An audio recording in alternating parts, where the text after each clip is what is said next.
Epístola de Paulo a Tito, capítulo 2, e os irmãos acompanharão a leitura do verso 11 ao verso de número 14, que diz assim: Porquanto a graça de Deus se manifestou salvadora a todos os homens, educando-nos para que, renegadas a impiedade e as paixões mundanas, vivamos no presente século sensata, justa e piedosamente, aguardando a bendita esperança e a manifestação da glória do nosso grande Deus e Salvador Cristo Jesus, o qual a si mesmo se deu por nós, a fim de remir-nos de toda iniquidade e purificar para si mesmo um povo exclusivamente seu, zeloso de boas obras. Diz essas coisas, exorta e repreende também com toda a autoridade. Ninguém te despreze. Vamos orar. Amado Senhor, exaltado seja o teu nome, Pai.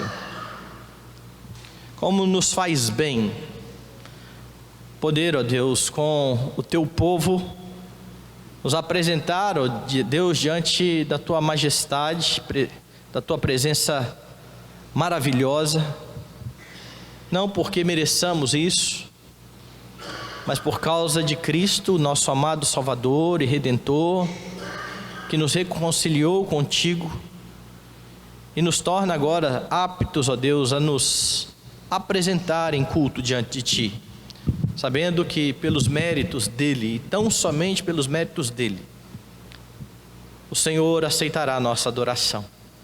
Louvamos o Teu nome pela Tua palavra que foi lida e que será pregada. Que o Senhor Deus abençoe para que ela seja pregada com fidelidade e para que o Teu Espírito, ó Deus Santo, aplique a Tua verdade no nosso coração, exortando-nos, consolando-nos, animando-nos para a Tua própria glória. Tua igreja precisa, neste momento, Pai, ouvir a Tua voz. Fala conosco, em nome de Jesus. Amém. Meus irmãos, nossa igreja completa nesse mês 25 anos. Se você olhar no boletim, se você olhar também na placa ali da igreja, sempre junto com o logotipo da igreja, vem um mote: uma igreja plantada para testemunhar de Jesus Cristo. Esse é o nosso chamado. Foi para isso que o Senhor nos resgatou, nos chamando das trevas para a sua maravilhosa luz. Nós somos chamados para ser um povo particular de Deus, um povo de propriedade exclusiva. Nas palavras da Escritura, um povo santo e zeloso de boas obras, que vive para honrar aquele que se deu por este povo, que vive para o louvor da glória daquele que na cruz do Calvário derramou seu sangue, a fim de redimir o seu povo e nos colocar juntos no mesmo aprisco, louvando o nosso Deus e Pai. Mas a pergunta de muitos é: será que em pleno século 21 é possível viver dessa forma? Será que é possível viver de fato de uma forma santa?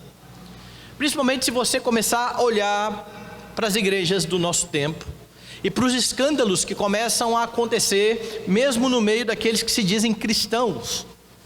Por vezes nós ficamos bastante desanimados com as notícias que começam a aparecer, e às vezes as pessoas começam a perguntar: será que existe jeito para a igreja?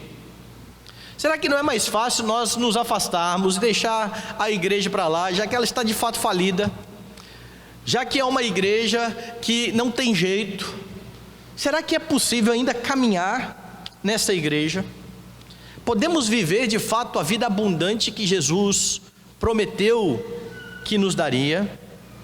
E a resposta a essas questões, ela pode ser vista aqui nessa epístola de Paulo a Tito. Lembre um pouquinho aqui de quem era Tito. Tito era um jovem que creu no Senhor Jesus por meio do ministério do apóstolo Paulo. Se você virar aí as páginas da sua Bíblia, lá no capítulo 1, e ver o versículo 4, Paulo vai tratar Tito exatamente como filho na fé. Veja só, ele se apresenta nos primeiros versículos e depois no versículo 4 ele fala a respeito do destinatário da carta. Tito, verdadeiro filho, segundo a fé comum, graça e paz da parte de Deus Pai e de Cristo Jesus, nosso Salvador. Tito creu por meio de Paulo, era um filho na fé, e não somente nisso, ele era um cooperador do apóstolo Paulo. E por ser um cooperador do ministério do apóstolo Paulo, ele foi deixado então ali na ilha de Creta. Nós estamos vendo Atos dos Apóstolos e vimos que nas viagens de Paulo ele chega a Creta e em determinado momento ele vai deixar Tito ali em Creta com objetivos. Ele precisava colocar em ordem a vida da igreja. A igreja de Creta parecia não ter ainda uma liderança formalmente constituída, e essa era uma das coisas que Tito deveria fazer. Além disso, um dos problemas que afligia aquela igreja, como muitas igrejas aqui desse período, era a presença de falsos mestres dentro da igreja. E estes falsos mestres, então, com o seu falso ensino, levavam os crentes ao erro. Se você olhar ainda aí no capítulo 1, no verso de número 10, você vai ver que Paulo diz exatamente isso. Porque existem muitos insubordinados, pauradores frívolos, enganadores, especialmente os da circuncisão. É preciso fazê-los calar, porque andam pervertendo casas inteiras, ensinando o que não devem por torpe ganância. Para aqueles que acham que o problema das igrejas, que tem líderes que começam a se aproveitar dos fiéis para levar vantagem, para levar lucro, precisa olhar para as escrituras e ver que já no primeiro século, nas igrejas plantadas no primeiro século, homens se introduziram ali naquele meio, e o que eles faziam era exatamente isso. E Paulo diz, eles estão falando errado, eles estão ensinando erro, é preciso que você os faça calar. Essa era uma das funções de Tito, e é por isso então que ele escreve a Tito. E você pode perceber aqui que os falsos mestres ensinavam algumas coisas. Eles ensinavam, por exemplo, que os cristãos deveriam continuar seguindo a prática da circuncisão. Se alguém não circuncidar, não pode ser salvo. Eles estimulavam os crentes a se ocupar com fábulas não bíblicas, com histórias que não tinham nada a ver com a Escritura. E eles também começaram a proibir o matrimônio e a ingestão de certos tipos de alimentos. Quer ver? Dá uma olhada aí no capítulo 1, o verso 10 até o verso 15. Nós lemos o 11 até o 11, vamos ver do 12 em diante. Foi mesmo dentre eles um seu profeta que disse: cretenses sempre mentirosos, feras terríveis, ventres preguiçosos. Tal testemunho é exato. Portanto, repreende-os severamente, para que sejam sadios na fé, e não se ocupem com fábulas judaicas, nem com os mandamentos de homens desviados da verdade.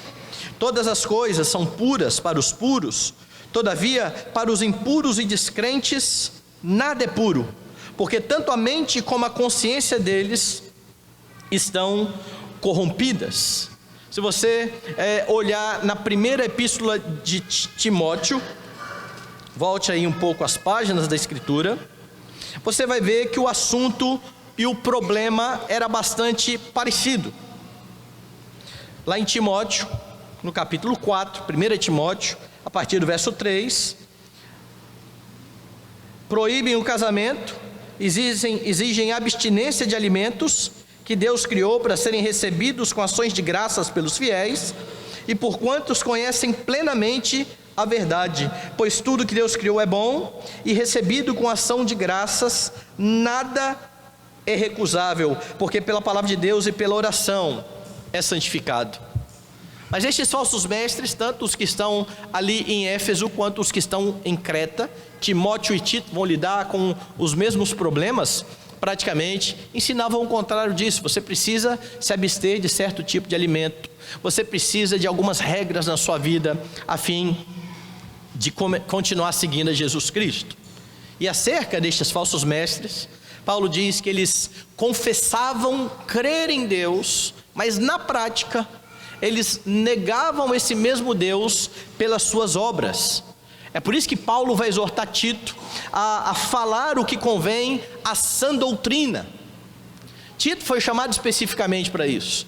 Você precisa falar o que convém à sã doutrina, ensinar aquilo que Deus tem revelado na Escritura.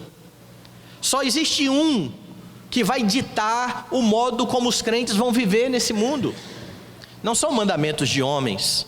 Nós seguimos os mandamentos que o Senhor nos deu.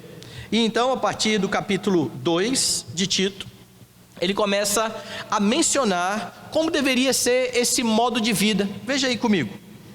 Tu, porém, fala o que convém à sã doutrina. Quanto aos homens idosos, que sejam temperantes, respeitáveis, sensatos, sadios na fé, no amor e na constância.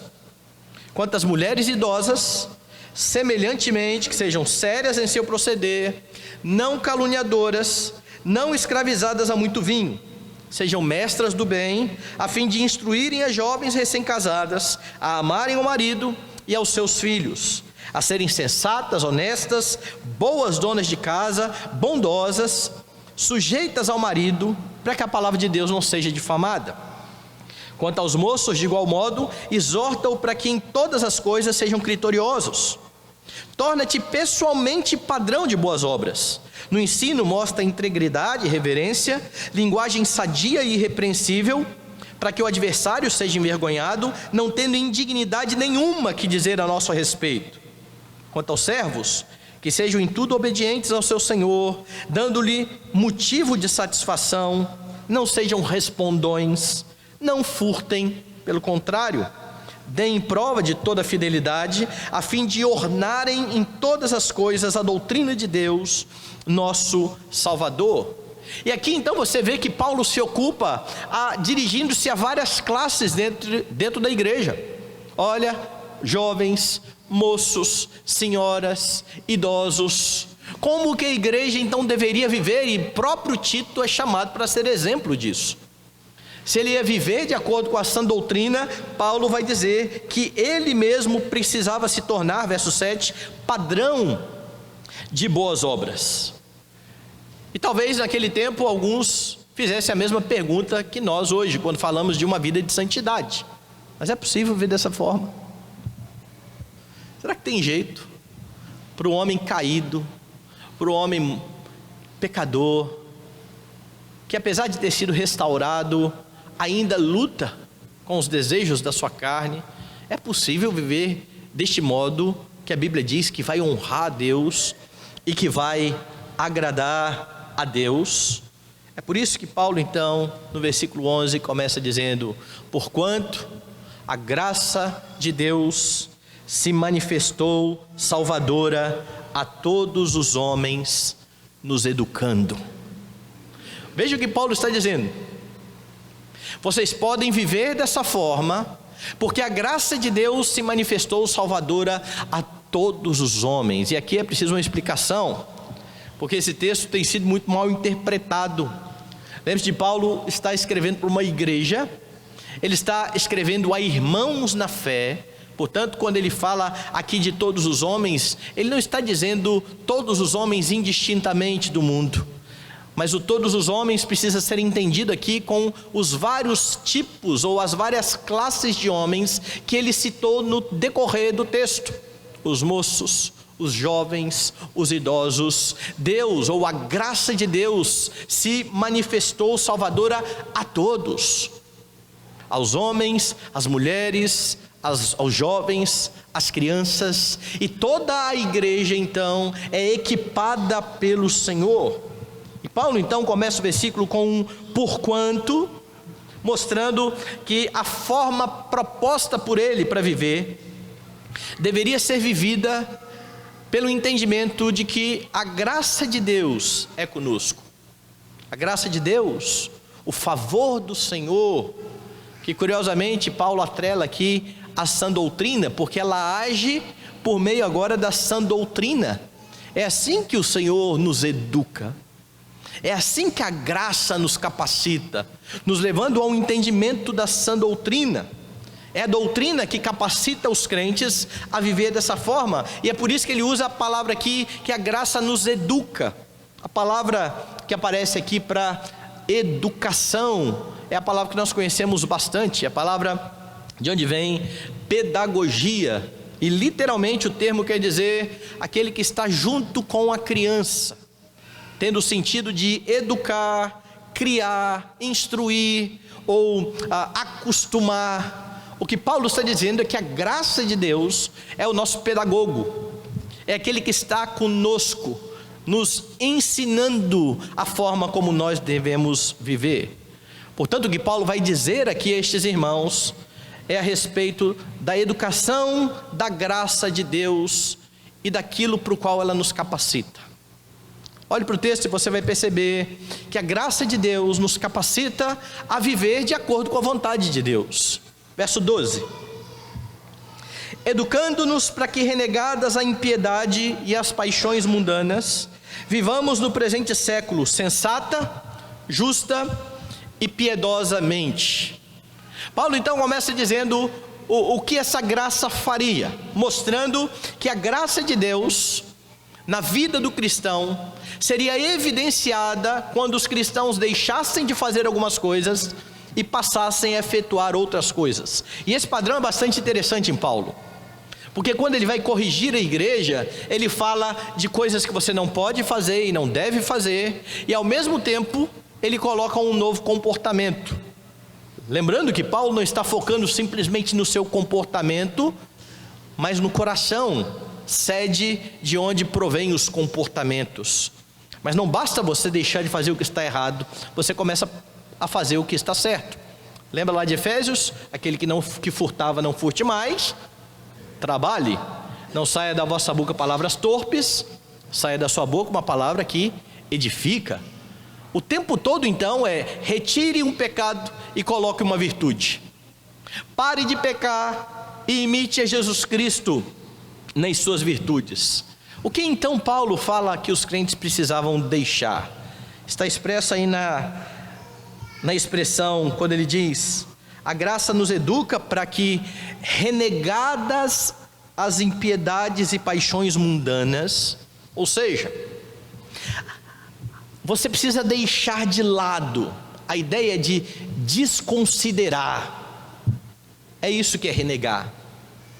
O cristão é chamado para deixar de lado, para rejeitar as paixões mundanas. E o que ele quer dizer por paixões mundanas? Exatamente os desejos da carne, que estão muitas vezes em acordo com esse mundo caído, que estão em oposição a Deus, a sua justiça, a sua santidade. Vocês precisam rejeitar isso, diz Paulo. Por impiedade, ele usa uma palavra aqui que significa literalmente falta de reverência a Deus. É isso que é impiedade.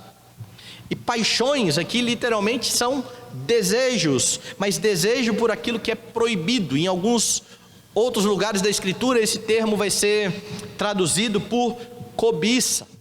Quando você vê então o 10º mandamento, que diz: não cobiçarás, a palavra usada na tradução grega do Antigo Testamento vai ser exatamente a mesma aqui. E é isso que você precisa então rejeitar, renegar, deixar de lado. E você pode, diz Paulo, fazer isso. Você pode fazer isso porque você está sendo educado pela graça de Deus, porque você está sendo capacitado pela graça de Deus. Note que Paulo não está dizendo que essa é uma guerra sua, individual, onde você está sozinho. Paulo está vinculando isso àquilo que Deus está fazendo na sua vida. E aí você pode lembrar de um outro texto onde Paulo diz que os crentes precisam desenvolver a sua salvação, porque Deus é quem efetua em vós o querer e o efetuar conforme a sua boa vontade. Você pode fazer isso porque Deus está te dando todos os meios para que você faça isso, para que você renegue estas coisas. Então você precisa deixar essas coisas e você precisa fazer outras, você precisa efetuar outras. E Paulo continua dizendo: você renega a impiedade e as paixões e vivamos. E a ideia aqui é do seu modo de vida, do seu viver diário.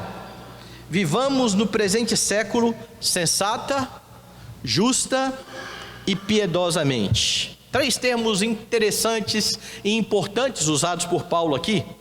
A palavra sensato diz respeito a um coração que está seguro, um coração que está a salvo.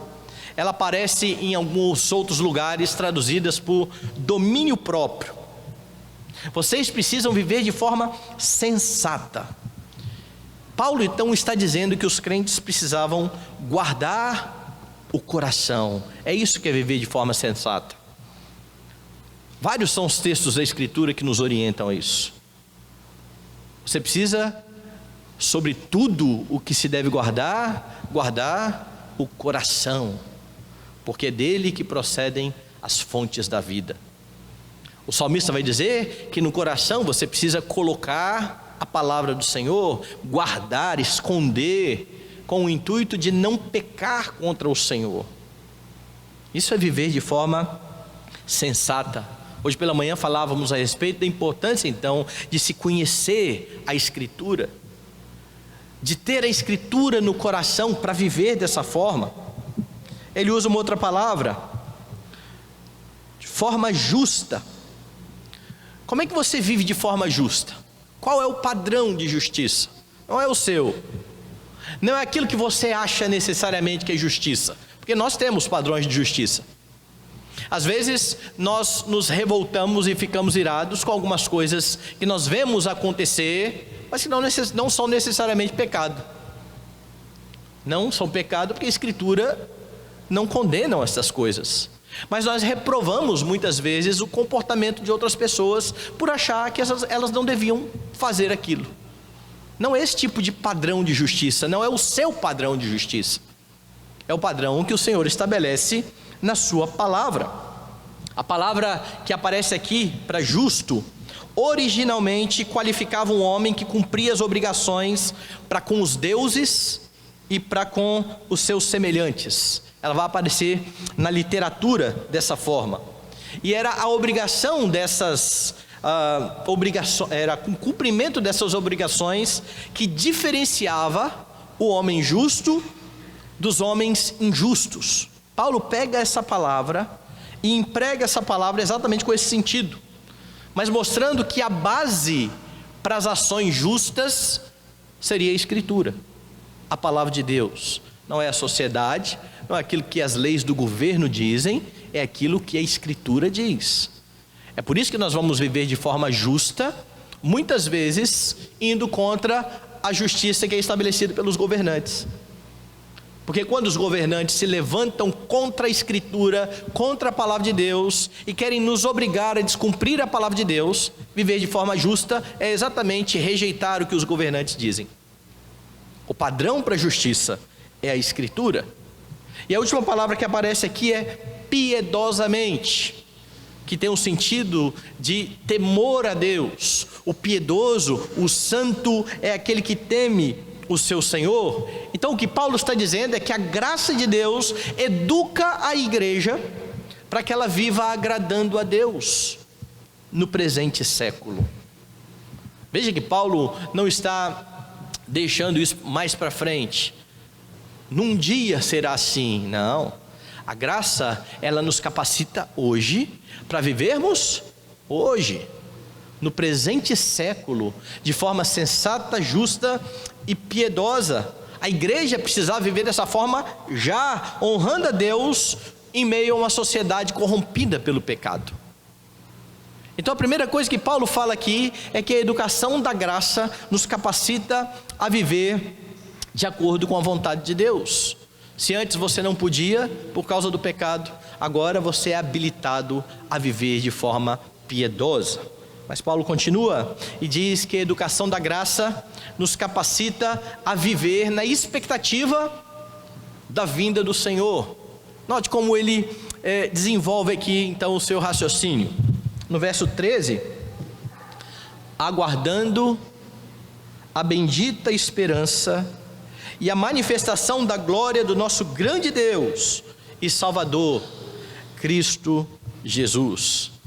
É interessante porque Paulo diz, vocês precisam rejeitar algumas coisas, vocês precisam fazer outras.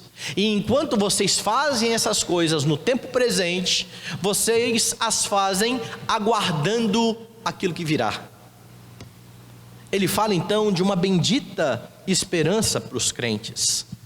Então, se antes ele afirmou que o tempo de viver agradando a Deus é já, é agora, agora ele aponta para a esperança futura da igreja.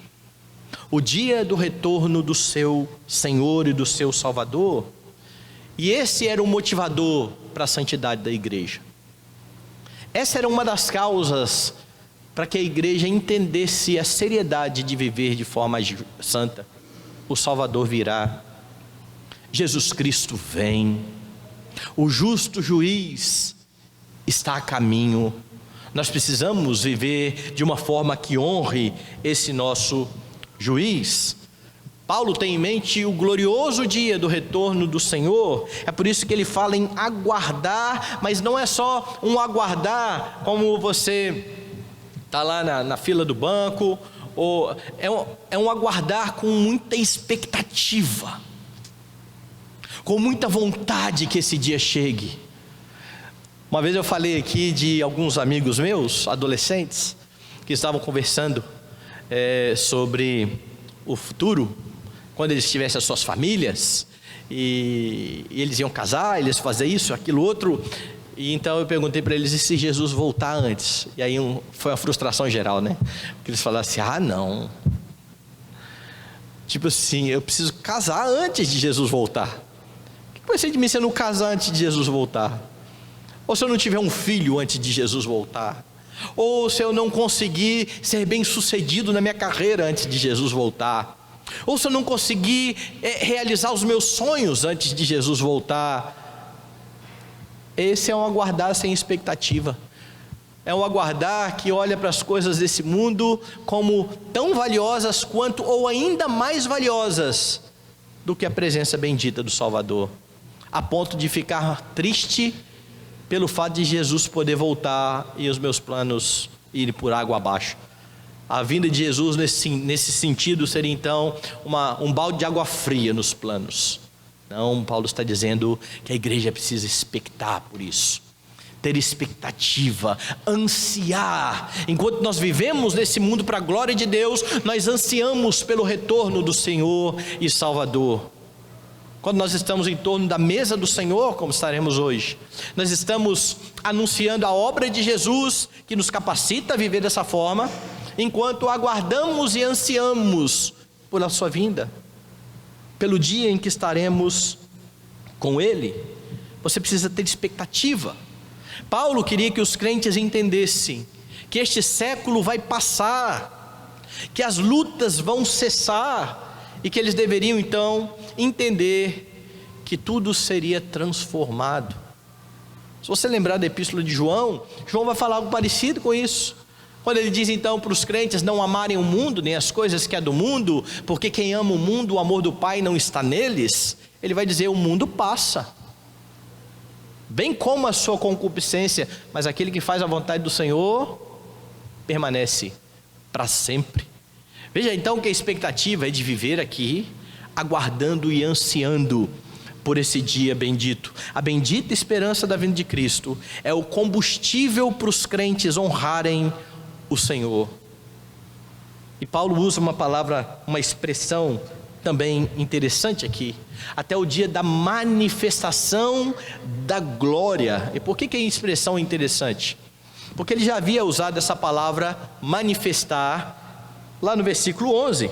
Porquanto a graça de Deus se manifestou salvadora a todos os homens, enquanto nós esperamos uma outra manifestação. Veja a obra de Deus manifestando-se graciosamente para nos equipar no viver santo, enquanto nós aguardamos a manifestação da sua bendita glória, o dia em que estaremos com o nosso Senhor.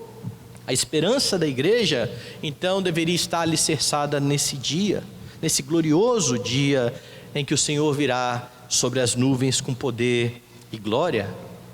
É a graça que nos educa para que aguardemos a vinda do Senhor.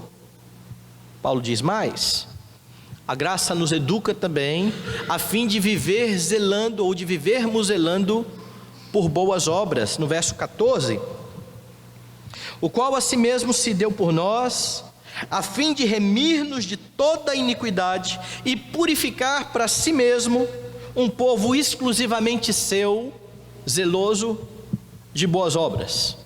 Paulo então vai terminar o seu argumento mostrando que esse Jesus, que os crentes deveriam esperar com muita expectativa, é o mesmo que se deu pelo seu povo. Esse Jesus que nós ansiamos pela sua vinda, é aquele que morreu pela igreja, é aquele que redimiu um povo para ser seu. É por isso que os crentes deveriam considerar a pessoa do seu Redentor, entendendo tudo aquilo que foi feito no Calvário, para que a graça de Deus pudesse ser abundante sobre nós e para que pudéssemos ser libertados do pecado, a fim de viver de forma justa e santa. O foco de Paulo então está todo na pessoa bendita de Cristo. Por que você pode fazer isso? Porque Cristo se deu por você, porque você está unido ao Senhor Jesus Cristo, porque Ele está caminhando com você, porque Ele está presente com você todos os dias, e assim estará até a consumação dos séculos. Então Paulo diz, Ele se deu por nós, mas ele usa uma expressão, a fim de, ou seja, a morte de Cristo teve um objetivo, a fim de remir-nos, ou seja, a fim de nos libertar mediante o pagamento de um resgate, porque a morte de Cristo foi exatamente isso, foi um pagamento de uma dívida que você tinha diante de Deus e que você não poderia pagar. Foi Jesus Cristo quem pagou a sua dívida, e essa dívida, segundo Paulo, era toda a iniquidade ou toda a maldade do pecado do povo de Deus. Ele se deu com uma finalidade de pagar a nossa dívida e mais, e purificar, além de pagar o preço do pecado, a fim de que o homem tivesse diante de Deus sem nenhuma pendência, sem nenhuma dívida. Agora este mesmo Salvador purifica, torna limpo. Essa é a ideia. A cada dia Ele vai tornando mais limpo o crente, livrando da contaminação da culpa desse mundo. E o interessante é que Paulo diz que a razão de Deus ter feito isso, e de Cristo ter feito isso, foi Ele mesmo. Veja lá, a fim de purificar para si mesmo, para Ele, um povo particular. Deus se dirigia assim a Israel: vocês serão um povo particular, um povo de propriedade exclusiva de Deus, uma nação santa, uma nação que está separada das outras nações. Era para Ele. Jesus fez tudo isso para a glória do seu Pai. Ele então torna limpo esse povo, dando a vida, remindo e purificando, pela graça agora, capacitando esse povo a zelar por boas obras. Por que Paulo então está dizendo tudo isso? Lembra dos falsos mestres que estão dentro da igreja? Paulo está aqui então confrontando os desvios dos falsos mestres. Veja lá no capítulo 1, verso 16. Ele tinha dito o seguinte acerca dos falsos mestres: no tocante a Deus, professam conhecê-lo, entretanto, o negam por suas obras. É por isso que são abomináveis, desobedientes e reprovados para toda boa obra. Os falsos mestres estavam lá e faziam uma declaração de fé: nós conhecemos a Cristo. Mas o modo de vida não mostrava isso. Não basta professar fé, não basta dizer que é crente, não basta vir à igreja de domingo, não basta ser pontual na entrega dos dízimos. Essas coisas são todas boas, são todas ordenadas, nós precisamos fazê-las, mas não é só isso. Não adianta dizer que crê em Deus e viver de outra forma. Era isso que os falsos mestres faziam. Por isso ele está dizendo, no tocante a Deus, eles até professam conhecê-los, mas eles negam por suas obras. Então, a graça de Deus capacita vocês para as boas obras, para que vocês vivam no presente século de forma sensata, justa e piedosa, para que vocês vivam de forma diferente destes falsos mestres, que têm uma religião de boca e não de fato e de verdade. O contraste que Paulo faz então é exatamente com isso. E talvez você lembre aí nesse momento daquilo que Tiago fala a respeito da fé, certo? A discussão de Tiago é exatamente essa: mostre a sua fé sem obras, e eu com as minhas obras mostrarei a minha fé. O que Tiago está dizendo é que você pode realizar obras para ser salvo de forma alguma. O que Tiago está demonstrando é que necessariamente alguém que foi salvo e que diz que tem fé em Jesus Cristo terá obras. Sabe por que tem que ser assim? Porque Jesus disse que seria. Não fostes vós que escolhestes a mim? Pelo contrário, eu vos escolhi a vós outros e vos designei para que vades e deis fruto, e o vosso fruto permaneça. Eu creio em Deus, mas eu vivo como se não o conhecesse. Eu creio em Deus, mas eu não quero obedecer às suas ordenanças. Assim é o modo de vida dos falsos mestres. Paulo está dizendo, não é assim que vocês vão viver. E então ele está exortando os crentes a cumprir o que ele já havia dito do versículo 1 a 10 que nós lemos aqui, quando ele disse lá, fala o que convém a essa doutrina. Os homens idosos, eles precisam ser temperantes, respeitáveis, sadios na fé, sensatos. As mulheres idosas, sérias em proceder, não caluniadoras, não escravizadas a muito vinho, mestras do bem. Elas precisam instruir as mais novas sobre como amar os seus maridos. Elas precisam ser sensatas, honestas, boas donas de casa. E veja que interessante o que Paulo fala aqui. Por que as mulheres devem ser assim? Para que a palavra de Deus não seja difamada. Veja que tudo o que Paulo está falando diz respeito ao nosso testemunho de vida. Eu digo que eu sou crente, eu preciso viver como crente. Eu digo que eu amo a Jesus, eu preciso fazer jus à minha profissão de fé. Aos moços, exorta-os para que em todas as coisas sejam criteriosos. Você mesmo, Tito, torna-te padrão de boas obras. No ensino mostra integridade e reverência, linguagem sadia e irrepreensível. De novo, para que o adversário seja envergonhado. Olha, para que a palavra de Deus não seja difamada, para que o adversário seja envergonhado. Quanto aos servos, que sejam em tudo obedientes ao seu Senhor, dando-lhe motivo de satisfação, não sejam respondões, não furtem. Pelo contrário, deem prova de toda fidelidade, a fim de ornarem, de embelezarem a doutrina de Deus, o nosso Salvador. O que Paulo está dizendo é que você fala sobre a doutrina, você professa a fé e você demonstra na prática. É impossível agradar a Deus por palavras simplesmente. As palavras são acompanhadas de atitudes santas e piedosas.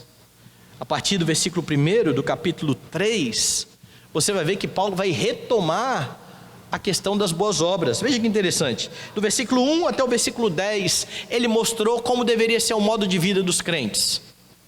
Se alguém achasse muito pesado isso, Paulo fala, peraí, é possível viver dessa forma, a graça de Deus nos capacita. Jesus se deu pela igreja, Jesus está purificando a sua igreja, a igreja precisa viver nessa expectativa. E aí no versículo 3, ou no capítulo 3, ele volta à questão prática.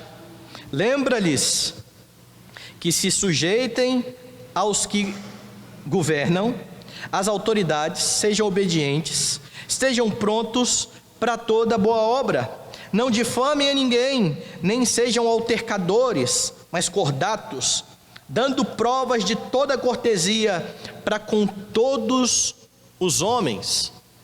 E Paulo vai lembrar ainda por mais 2 vezes sobre a prática das boas obras. Veja o versículo 8: fiel esta palavra, e quero que no tocante a estas coisas faças afirmação confiadamente, para que os que têm crido em Deus sejam solícitos na prática das boas obras. Essas coisas são excelentes e proveitosas aos homens.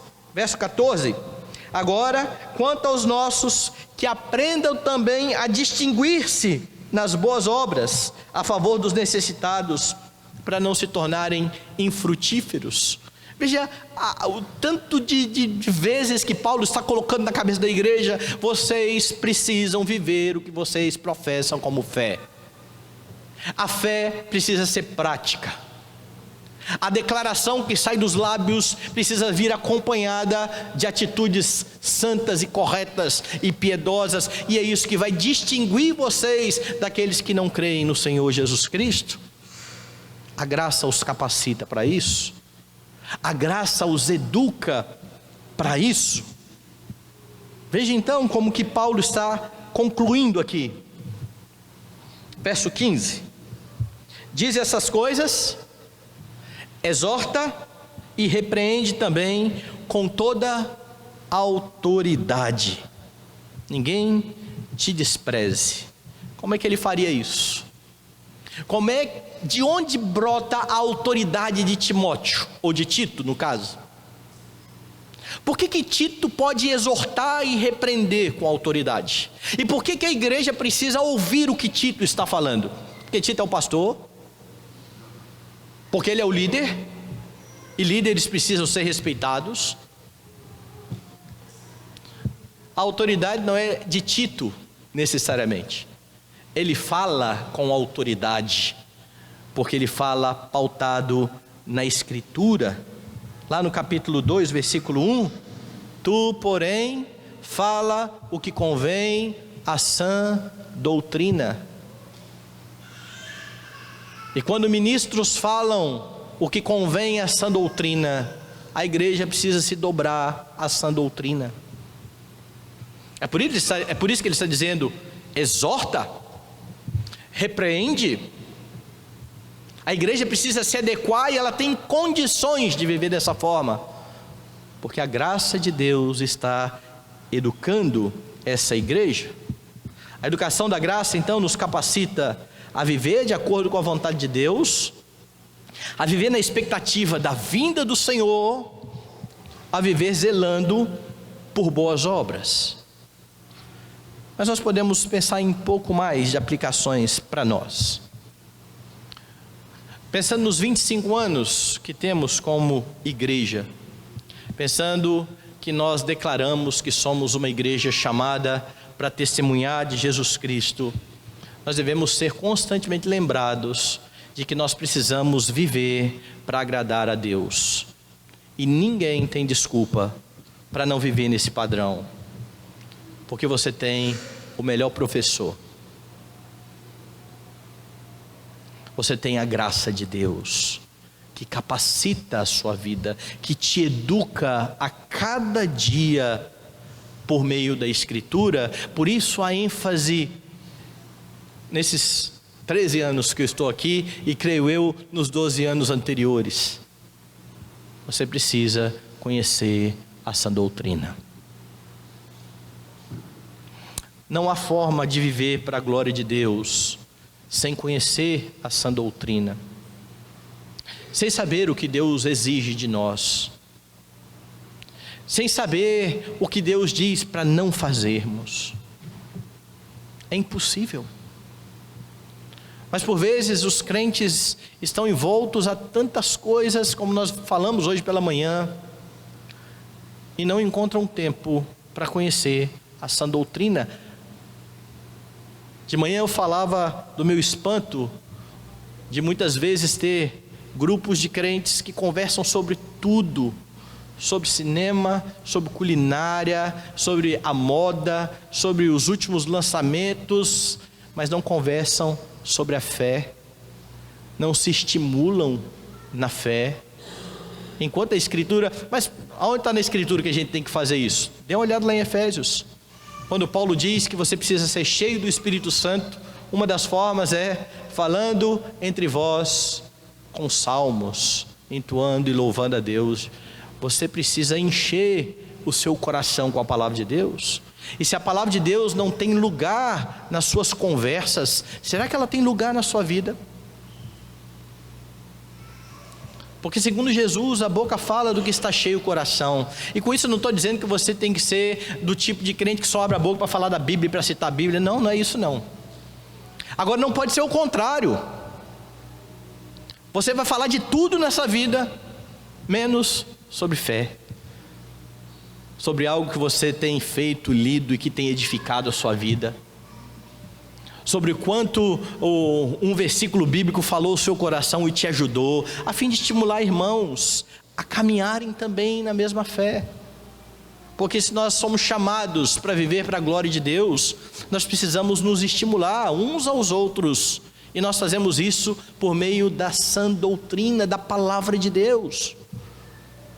Outros assuntos são legais de conversar? São interessantes, tem lugar. Mas nós precisamos lembrar que nós somos chamados a edificar uns aos outros por meio da palavra. E se nós fizermos isso e vivermos isso, nós vamos fazer uma segunda questão, um segundo ponto aqui de aplicação. Nós vamos renegar as paixões e as impiedades. Elas podem ser renegadas. Você é capacitado, quando você entende essa doutrina, você é capacitado pela graça, pelo Espírito que habita em você, a viver dessa forma. Você não é obrigado a aceitar o padrão desse mundo. É por isso que quando Paulo escreve aos Romanos, gastando 11 capítulos para falar da salvação, ele começa o capítulo 12 falando o quê? Rogo-vos pelas misericórdias de Deus, que apresenteis o vosso corpo por sacrifício vivo, santo e agradável a Deus, que é o vosso culto racional, e não vos conformeis com este século, mas transformai-vos pela renovação da vossa mente, para que experimenteis qual seja a boa, agradável e perfeita vontade de Deus. Veja que depois de 11 capítulos explicando o que você merece, condenação, o que Deus fez para te reconciliar com Cristo, a primeira coisa que Ele faz de forma prática é: não aceite o padrão desse mundo, rejeite. Você não é obrigado a aceitar isso, e você tem sido educado pela graça para fazer exatamente o contrário. É por isso que você precisa viver de forma sensata. Você precisa guardar o seu coração. A palavra de Deus precisa estar guardada a fim de você não pecar contra o Senhor. Uma vez o professor usou uma ilustração que eu gostei muito, porque eu gosto de desenho animado. Então o pessoal que é mais antigo aí vai lembrar que existia um gato do desenho animado chamado Hong Kong Fu. Era um gato que lutava Kung Fu.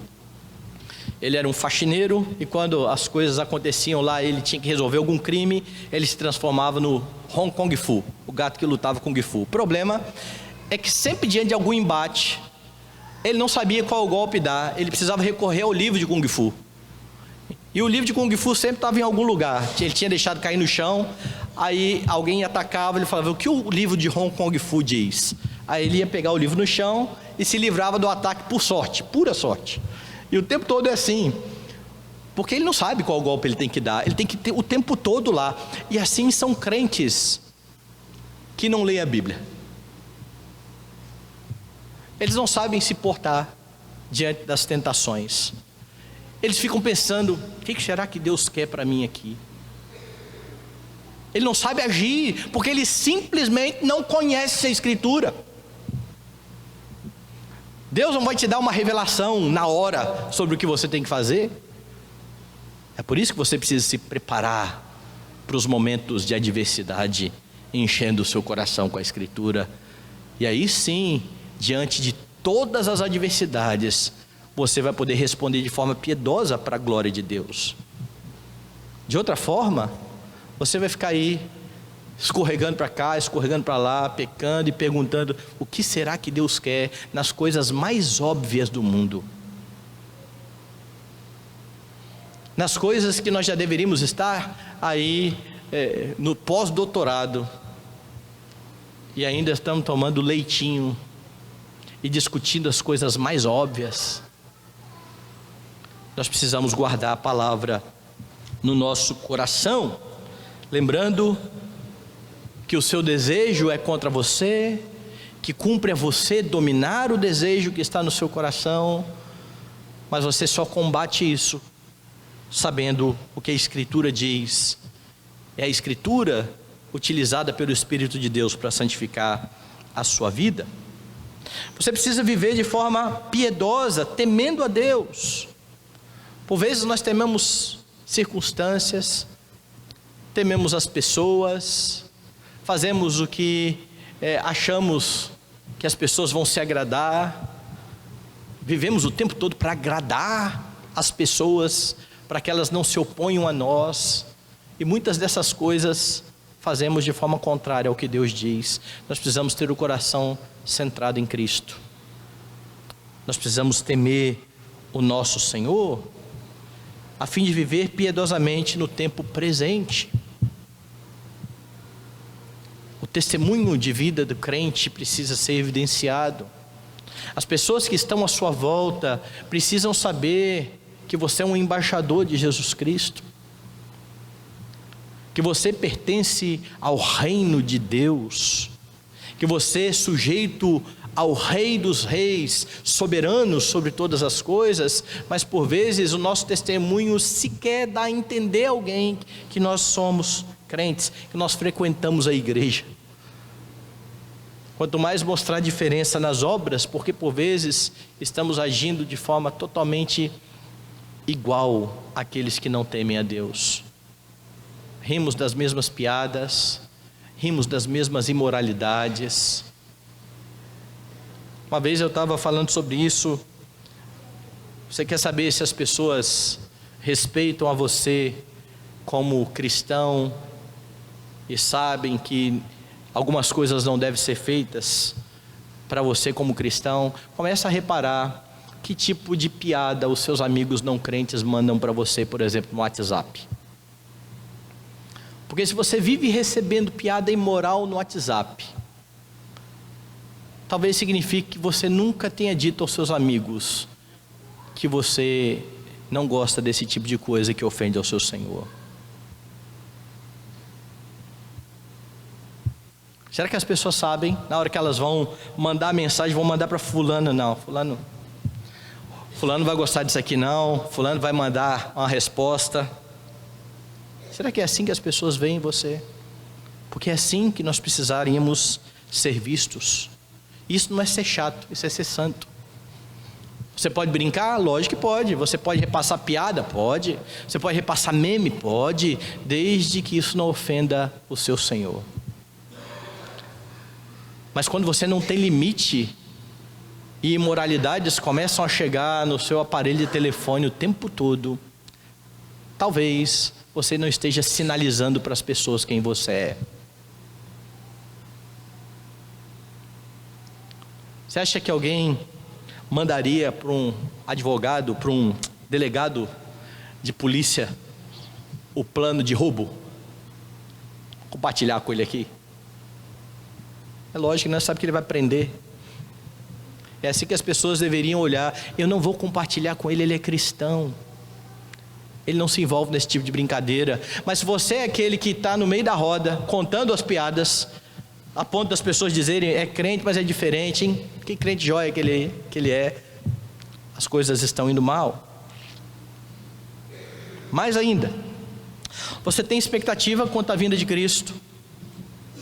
Você vive entendendo que o seu Senhor voltará e que por ocasião da sua volta, todas as nossas atitudes serão julgadas. Toda a nossa vida estará diante dele. E com isso não estou dizendo que você vai ser condenado ou não, porque se você crê em Cristo, os pecados estão cravados. Entretanto, nós não podemos brincar com aquilo que matou o nosso Senhor. Nós não podemos transigir com aquilo que fez Cristo Jesus ir ao Calvário. E nós precisamos ansiar pelo dia bendito em que estaremos com Ele. A sua vinda é certa. Você tem se preparado para isso? Ou você tem se ocupado muito com as coisas desse mundo, a ponto da vinda de Cristo ser quase um empecilho para os seus planos? Não quero nem pensar nisso. O Senhor nos remiu, irmãos, e nos purificou para sermos um povo exclusivamente seu, para vivermos com exclusividade para Ele, para sermos zelosos de boas obras. E por boas obras, Paulo não tem em mente ação social simplesmente. Boas obras são aquelas que Deus preparou antes da fundação do mundo para que andássemos nelas.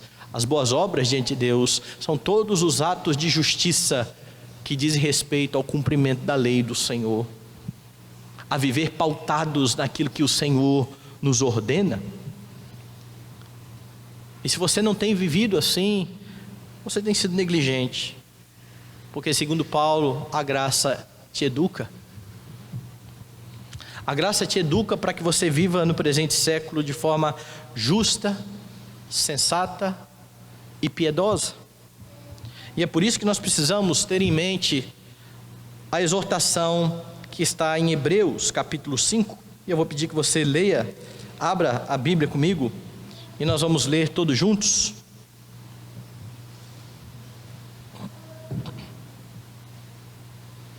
Hebreus capítulo 5, e nós vamos ler do 11 ao 14. Se você não tem vivido da forma como Paulo tem proposto aqui, cabe essa exortação e você precisa ouvi-la e guardá-la no coração, e pela graça de Deus pedir perdão e viver de forma sensata, justa e piedosa. Vamos ler juntos? A esse respeito, temos muitas coisas que dizer e difíceis de explicar, porquanto vos tendes tornado tardios para ouvir.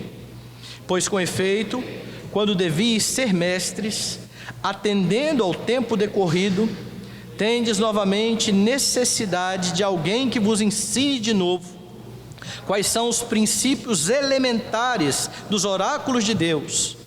Assim vos tornastes como necessitados de leite, e não de alimento sólido.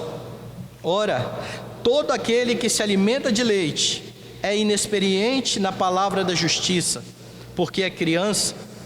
Mas o alimento sólido é para os adultos, para aqueles que pela prática têm as suas faculdades exercitadas para discernir não somente o bem. Amém. Que você viva na certeza de que o Jesus que se deu por você, quando colocou fé no seu coração, para que você cresce de todo o coração, uniu você a Ele, e unido a Ele, habitado pelo Espírito, você tem plena condição de viver para a glória de Deus. Viva! Somos chamados para testemunhar de Jesus Cristo. Que Deus use a vida de cada um de nós, membros dessa igreja, a fim de viver dessa forma, a fim de que aqueles que ainda não conhecem a Cristo, por meio das nossas boas obras, venham a glorificar o nosso Pai que está nos céus, venham a entender que existe um Deus maravilhoso, por meio daquilo que falamos, proclamamos, quando dizemos aos homens que há esperança, que há salvação para todos aqueles que arrependidos se rendem a Jesus Cristo, Salvador.